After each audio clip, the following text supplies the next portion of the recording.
Kirjan nimi on myös kirjan päähenkilö, Pikkuprinssi, joka on nimensä mukaisesti pieni poika, jolla on kultaiset hiukset, vaikka sitä nimessä ei sanotakaan, mutta se on iso osa hänen identiteettiään. Pikkuprinssi kuvastaa lapsenomaista uteliaisuutta, vilpittömyyttä sekä kykyä nähdä asioiden todellinen merkitys sekä niiden kauneus, joita isommat ihmiset eli aikuiset eivät osaa huomatakaan. Pikkuprinssi asuu kaikessa yksinäisyydessään omalla tähdellään B612. Kuitenkin jonkin ajan kuluttua seikkailunhalu vie häneltä voiton ja päätyy monien tähtien jälkeen maantieteilijän tähdelle, jossa maantieteilijä houkuttelee häntä lähtemään seikkailemaan. Päätyy kuitenkin sitten lopulta maahan ja tutustuu siellä maassa asuvaan kettuun.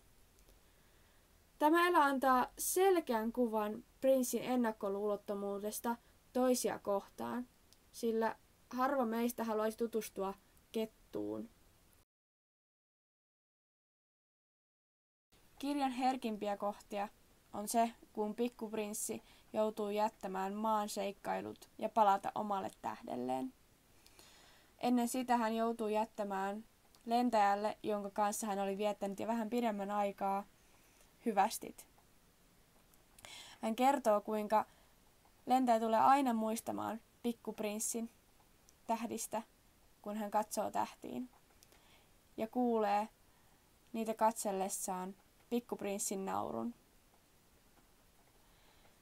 Se saa lentäjän tunteikkaaksi ja haluaa, että pikkuprinssi ei lähtisi minnekään, vaikka hänen on pakko palata kotiin oman rakkaan ruusunsa luokse. Tarkemmin katsottuna pikkuprinssin ja muun elämät ovat todella erilaisia. Nimittäin pikkuprinssin elämä ja arki on todella yksitoikkoista ja samanlaista päivästä toiseen.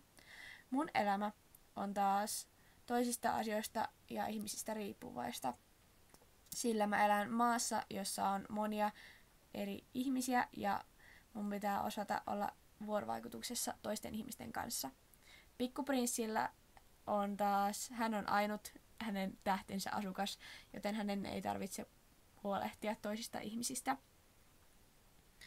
Ja mä elän koko ajan luonnon ja näiden kaikkien muuttujen keskellä, joten mun pitää osata reagoida niihin. Ja siinä kirjassa myös normalisoidaan erilaisille eläimille ja esineille puhuminen, mikä tässä maapallolla ei oikeasti ole mahdollista.